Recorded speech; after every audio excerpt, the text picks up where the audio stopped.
We live. Yo, yo, yo, everybody. It's Irinie and Zonji, and this is going to be our weekly podcast, guys.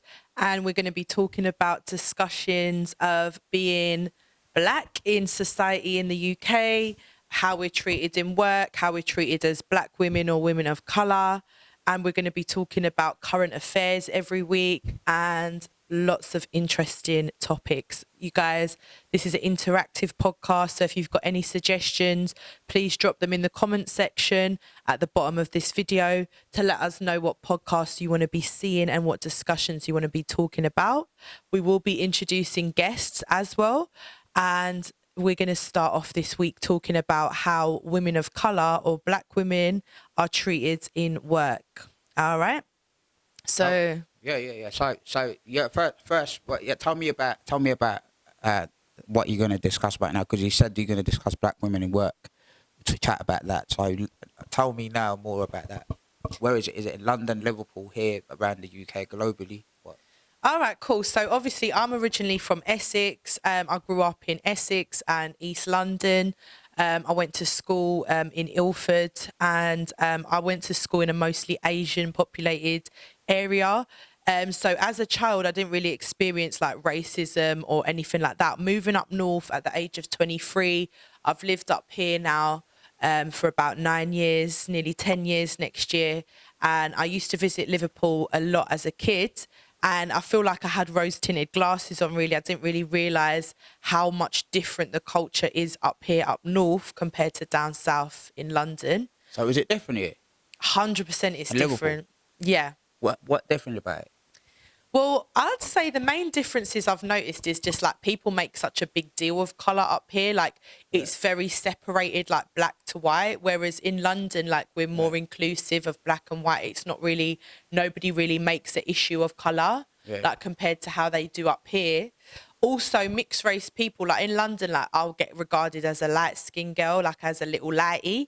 But up in Liverpool, like as a light skin or mixed race girl, I'm regarded as black, and I feel like in Liverpool you could be quarter black like me, half black, even 1/8 black. If you got a bit of colour in you, you're regarded as black. They don't really differentiate like Punjabi, Gujarati, Yemeni, Somali, Greek. Like my dad's Greek Cypriot, my mum's half Nigerian, half Scottish. Like I'm a mixed race girl, but up here I'm just seen as black, and it's very like small-minded compared to London.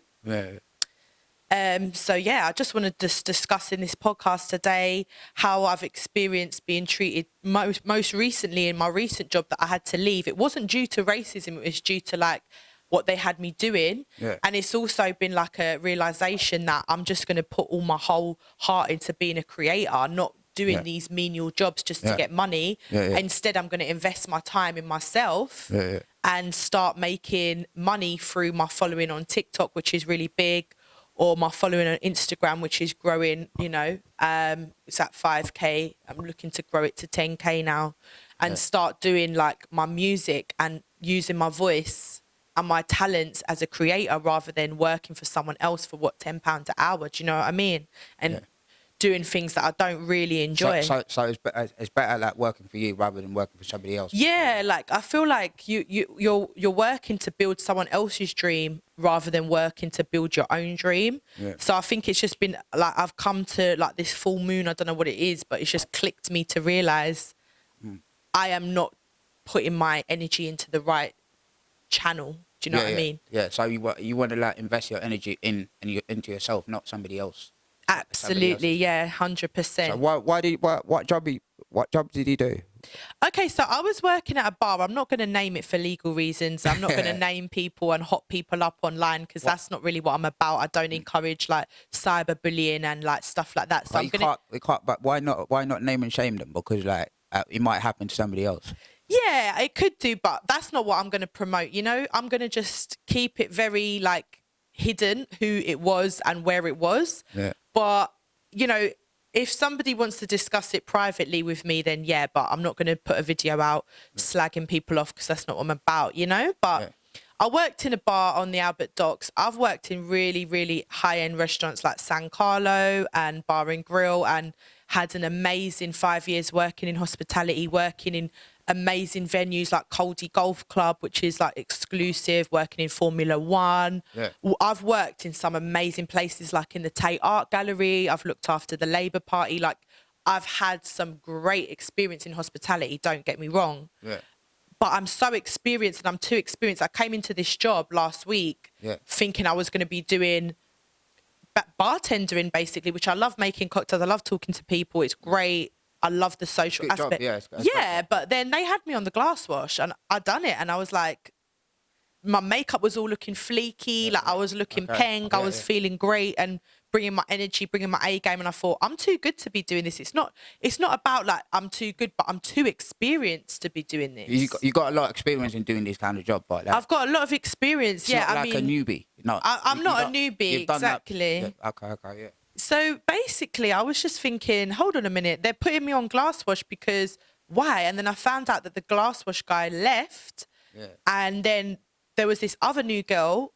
I'm not going to say her name. Yeah. She was actually white. So it's not about, I'm not saying that these people done this because I was a woman of colour. Yeah. There was another girl doing it who was also new, who was white. So it's not about that. But what it was is there was a comment made when I quit. Yeah. At the end of the evening, I just said, look, politely, I just said, look, respectfully, I can't do this. Like, you can't do it, yeah. And then the manager come back with this comment. He was like, well, do you know what? I just was going to let you go anyway. Like, I didn't think you was fitting for this. Let you go anyway? Yeah, he was trying to say, like, at the end of the shift, he was going to let me go anyway. Yeah. It was like, I was just waiting to see how it all panned out. I was like, okay, so why didn't you say that at the time? You just wanted to use me to do the glass all night. Yeah. And then he turned around and he was like, well, I was told by one of the supervisors you was giving attitude. And I was like, literally. So the attitude card now again, like people. The attitude card came out, and this is what the specific issue is that I've had, and I'm sure a lot of other women of colour have had. If you're outspoken, I've heard a lot of black women say that as well. Yeah, if you say something, you're just accused straight away of being aggressive. Like even that girl off Love Island, Kaz, she was speaking about it on a podcast recently, saying how, because she was the only black girl in Love Island, she had to be extra careful what she said, extra careful what she did. And Leanne from Little Mix has spoken about it as well, like how as the black woman or woman of colour, mixed race woman, whatever, you have to be so careful what you say or do, because straight away you're thrown, as you say, that card of you're being aggressive, you're giving attitude. Now, I can give sass and attitude as much as I want now. Where do you think that comes from then? Like, that always they say aggressiveness, attitude. And that, where did it come from?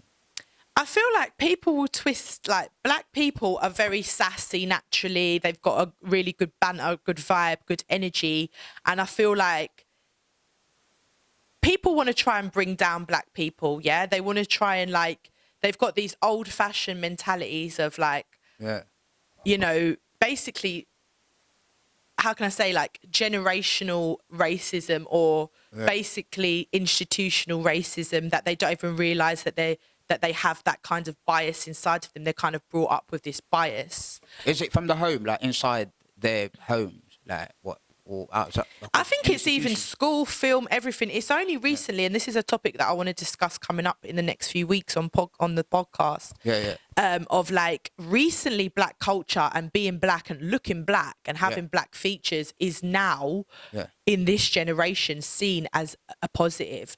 But I'm talking about years ago, like when I grew up, there weren't a lot of like black models. There weren't a lot of like black artists. There was like people like Whitney, people like Mariah, singers and stuff like that, but there wasn't the representation in all areas anyway. But that's whole nother topic. Let's just stick to this topic. This topic, what happened is the word attitude gets thrown at you. Even, I'm telling you now, I didn't say anything of attitude that night. I literally asked this supervisor in question, I was like, do you know when my break is? Like, when will my break be? That was a question. The time. It was just a question. I wasn't saying it with attitude. In fact, it was him, who is a white male, that gave me attitude. And he was like, oh, well, everyone has to go on a break and you're going to be last. Everyone's got to go on their break first. And I just thought, so he was giving me aggression. And then I found myself going to him and saying, oh, I'm so sorry, by the way, if I offended you.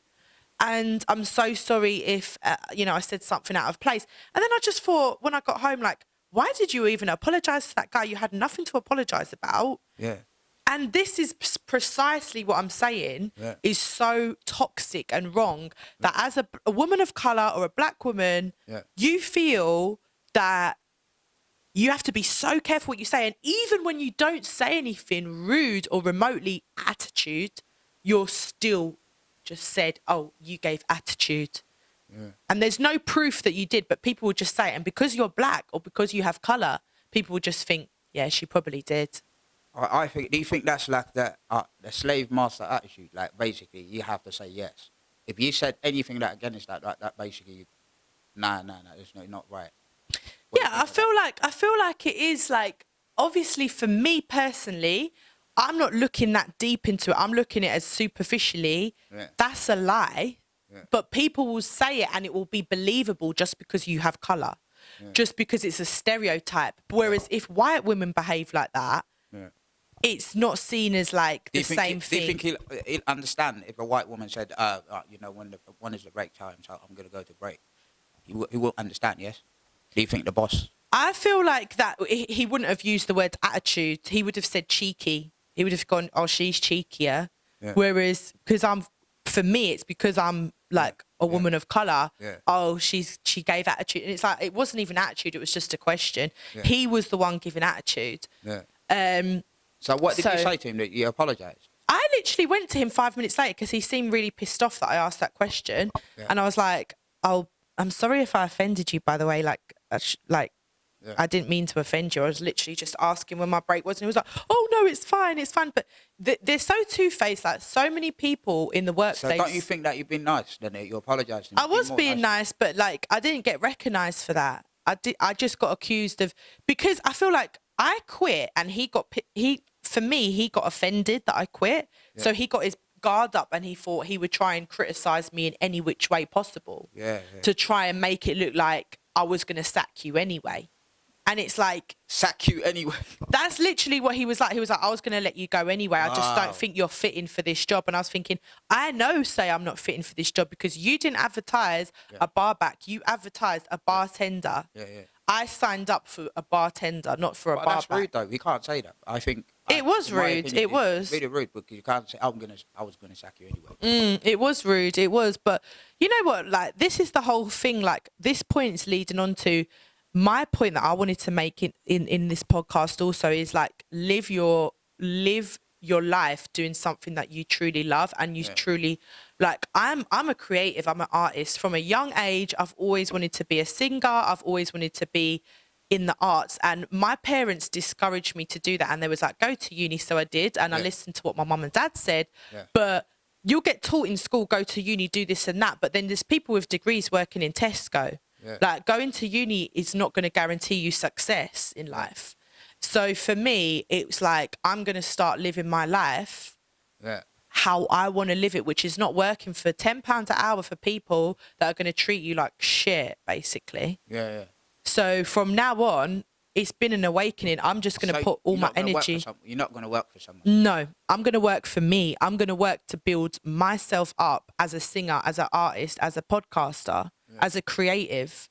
Like, I've already got a good following on social media. Yeah. And even I said to this guy in my previous job when I was working for PlusNet Mobile, he was like, why are you here? When I told him how many followers I had on TikTok, which I've got like 30,000 followers on TikTok. Yeah. And he was like, why are you here? Like, when you have a large following, you've got a platform. And if you consistently use that platform, you will eventually succeed. Do you know what I mean? There's people with less talent than me that are podcasters or YouTubers. There's people that are less, attractive than me or less talented and gifted vocally that are singers because what you do. They believed in themselves. Yeah, they believed in themselves and they pushed themselves to do it and they succeeded. Yeah. I mean, I remember auditioning with a girl years ago and I just dropped out of it and started doing crappy little jobs because I didn't believe in myself. And she kept doing it. And she did a song and that was, a top 10 song. Yeah. It was that Fast Car song. I don't know if you know it. Like the Tracy Chapman song that got remixed. Yeah. So she was the singer on that, but I remember meeting her years ago, and yeah, she only got one song that charted, but still, it's better than nothing, innit? And you know, I think Dakota, her stage name is. So what I'm saying is like, you need to believe in yourself and do something that sets your soul on fire. Because when I was coming here today, I was excited to do a podcast. So do you think the family also like has got a role to play on this? A family's got a role to play, go especially again, another thing like on a failure. it's a known thing, like in African families, in black families, not many parents will say to you, yeah, I encourage you to be a YouTuber or I encourage you to be a singer. Like they'll be like, no, go to school. Like, do you know what I mean? Like it will be like, my mum was a nurse and my dad worked for BMW, who was a mechanic. So they wanted me to go to uni and that's what I did. I did it for them. Yeah. I didn't do it for me. I did it for them, really. Like I did art history because I love art. But I think that's wrong, innit? I think that's really wrong. Because that is wrong, yeah. Because like the parents, they want to say to you, all right, do that because probably in their childhood or whatever when they're younger, they wanted to do that job, but they failed. Yeah, so they want you to go to that job and do it. Yeah, exactly. I feel like for me, it's like I never believed in myself because I never got told. Like for me, like with my children, I will say to them, like say if my daughter or my son said I want to be like a YouTuber or I want to be like, you know, a TikToker or whatever, I would say, yeah, go on. Like I'll pay for their equipment. I'll pay for like, you know, to promote their videos. Like I would help them to do that because I know how, look at KSI, like look how successful KSI is. Like he's from an African background and from a young age, he wanted to be a YouTuber. He pushed himself and now he's a multi-millionaire. You know, there's people like that and, you know, didn't even go to university, did he? I'm not sure. I don't know much about the guy, but all I know is like he succeeded as a YouTuber through just hard work. Yeah. Like, not to like throw shade on him or anything. He's not the best looking guy. He's not like the most talented guy. He's like, no offense, like he's a kind of average guy, but he believed in himself. Working hard. And he worked hard and he consistently posted content. Yeah. And he's now blown up. Yeah. Do you know what I mean? There's people a lot more attractive, a lot more talented, but they just didn't believe in themselves. And there's a saying, it's like, hard work beats talent if talent doesn't work hard.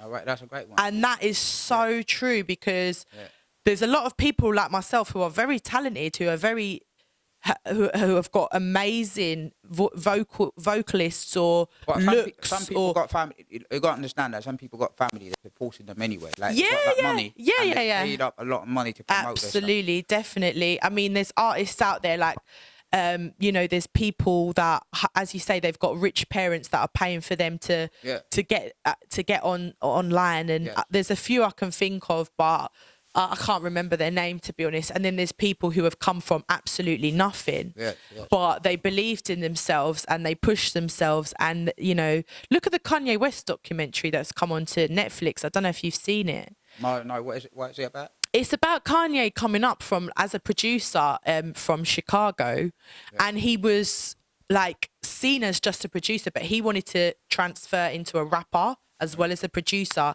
and nobody really believed in him at first. But Kanye's a Gemini like me, and I feel like Geminis are always seen as arrogant and cocky, but really they've got like a real sensitive side. And Kanye is someone who I can relate to a lot. Like he's always misconstrued, and he's always like, especially nowadays, like painted as the bad guy, but he's a deep soul and he's an amazing, intelligent, creative guy. And, you know, anyway, he come up from Chicago, and he was always known as a producer. Like he made good beats, and I think he made H to the Izzo, you know, that Jay-Z song.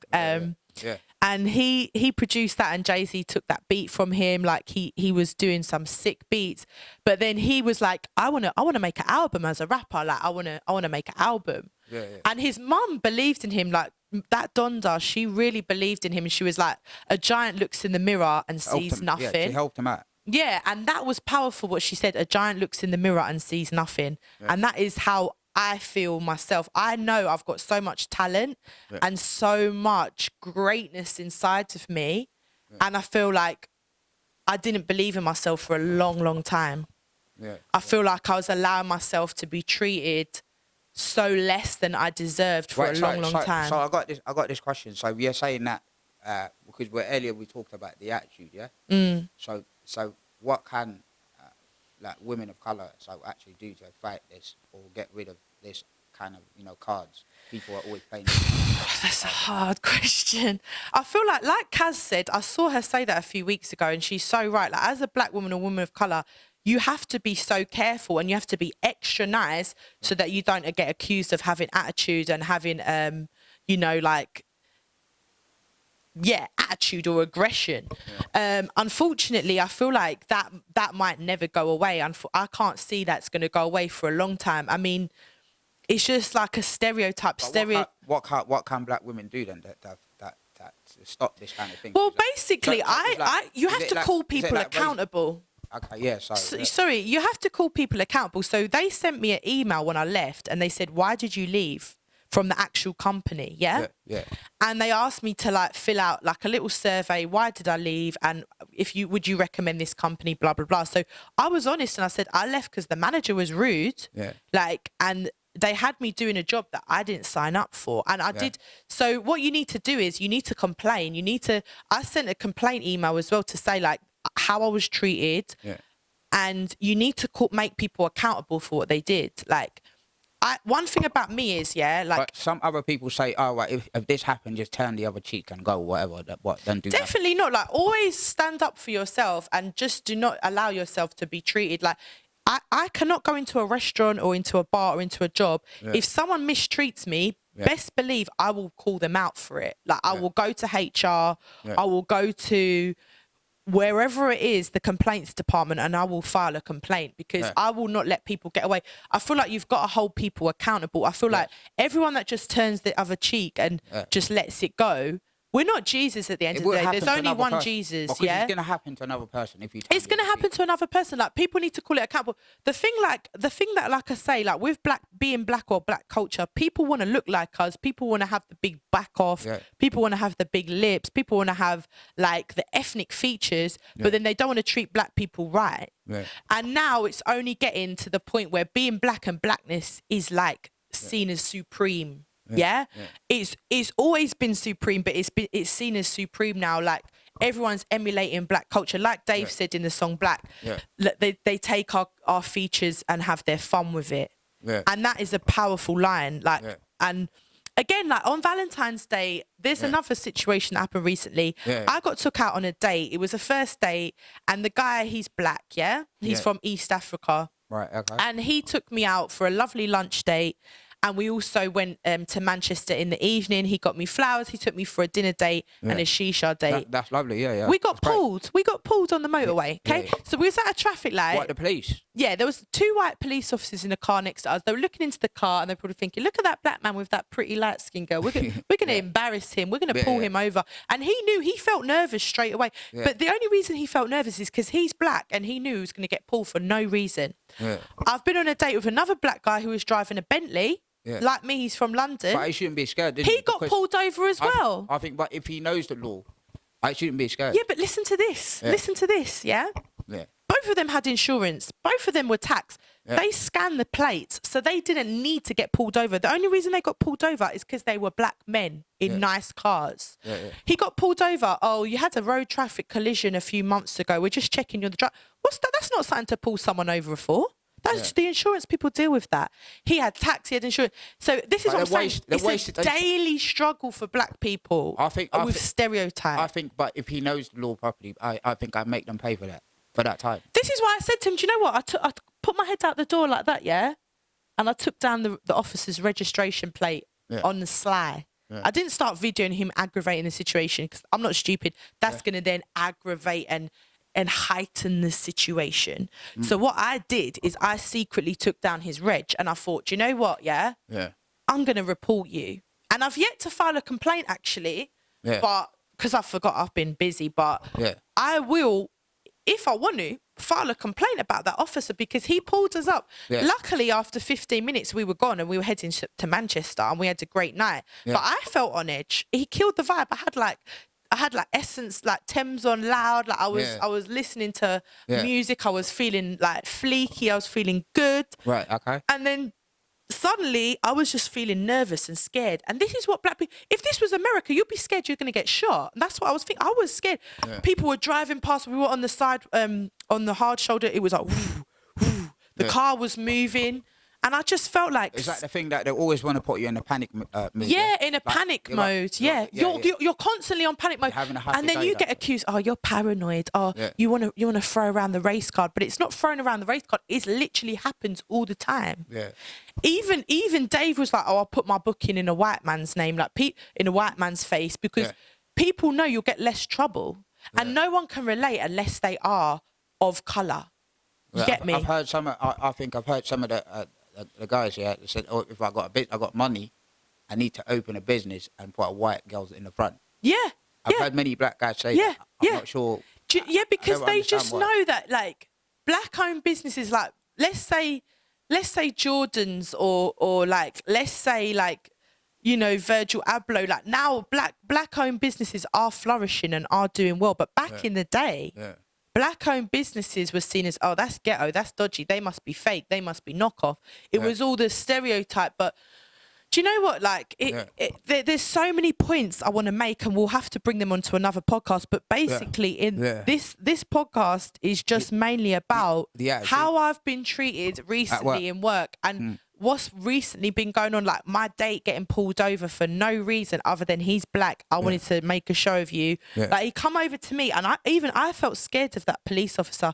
We all know in the media the police are under investigation. There's been arrests made for people that have done inappropriate things, taking selfies with dead women, mocking them. You know, that guy who raped and murdered Sarah Everard. Like, the police are so corrupt in this country, and now it's been publicly put on BBC News, put on the news, and like, that's what's so great about the times we're living in. Everyone is held accountable for what they're doing now. You can't get away with being homophobic, being racist, being you know, whatever, because people are held accountable. So I felt kind of scared when this guy was coming around the car. I was thinking, is he going to come over and put his hands on my thigh? Or I felt vulnerable in that moment. I felt powerless in that moment. Do you think back then, because there's not a lot of videos being recorded, there's a lot of proof. So do you think nowadays that's why a lot of police like been accountable for what they've done? Yeah, because now there's social media. There's people that we're on live right now on TikTok. We're also filming a podcast that's going to go up on YouTube. I've got 2 cameras pointed at me, but this is where, like, this is like a one-take video, and again, people out there, you can just click, boom, and you're getting recorded. So people have to be held accountable now. There's a lot of evidence to show CCTV. We're the most watched country in the world. There's CCTV cameras. There's hidden mics. There's all this going on. I mean, even in my watch, in my phone, everything, it's got mics that are constantly on, ready for you to say, Alexa, Siri, you get me? And they just wake up. So there's everything listening, watching now. You can't get away with stuff, which is good. It's a good thing as well. So, all right, so to sum this in 1 minute, and 2 minutes, so right now we're going up to 30 minutes, So what can black women do, like, in three points? Like, not going to throw on them the racist cards or the attitude cards all the time, go to work. As a black woman, and my advice as a woman of colour, you need to hold people accountable. If you feel like somebody is treating you and throwing the words attitude and throwing the word when you didn't even give attitude, I can give attitude, but hey, I didn't in this instance. If you feel like you're being treated wrongly, hold people accountable. Get their name, get their badge number, get their age, report them. Make sure it goes down as a hate crime or as make people hold accountable, because unfortunately these situations will arise, especially living in Liverpool compared to London, but it's probably still going on in London. So you need to name and shame them, Make sure them, like, I'm not going to do this on this video because I'm not going to promote hate and I'm not going to promote cyberbullying. But behind closed doors in privacy via email, go through the right channels, HR, human resources, go to the right, correct department and make them complaints and make it known that that person has done a crime against you. So you know? Most importantly, also what you're saying about proof as well, because get your proof. You can't just go and complain, but you don't have no proof. So that means if you want the proof, then cameras is most important. to record Yeah, that. yeah, you can, like, if you want to go to the extreme of video and people do it, but me personally, it's hard because, you know, you're not prepared for that situation to arise and it happens and it's spontaneous and you can't really have the time to just pull out your phone and record it. But if you can prove it and get evidence, even better. But at the end of the day, it's enough, because if you file a complaint and then another person does it and another person does it, it builds up, then that's the proof and evidence that they need anyway, that that individual is doing something wrong. Do you know what I'm saying? Like, Yeah. I found out when I quit that job that the person before me that was doing that job quit as well. So there's that company will realize there's a trend there, there's a problem there, and that will be identified itself. But if you don't call people out on stuff, then it's never going to get found out. Do you know what I mean? All right. So last word. Right, tune in next week. We're going to be discussing more interesting hot topics. I hope you enjoyed today's podcast, guys. This has been Irinie and Zonji. And yeah, subscribe, follow, like this video, and tune in next week for the next podcast.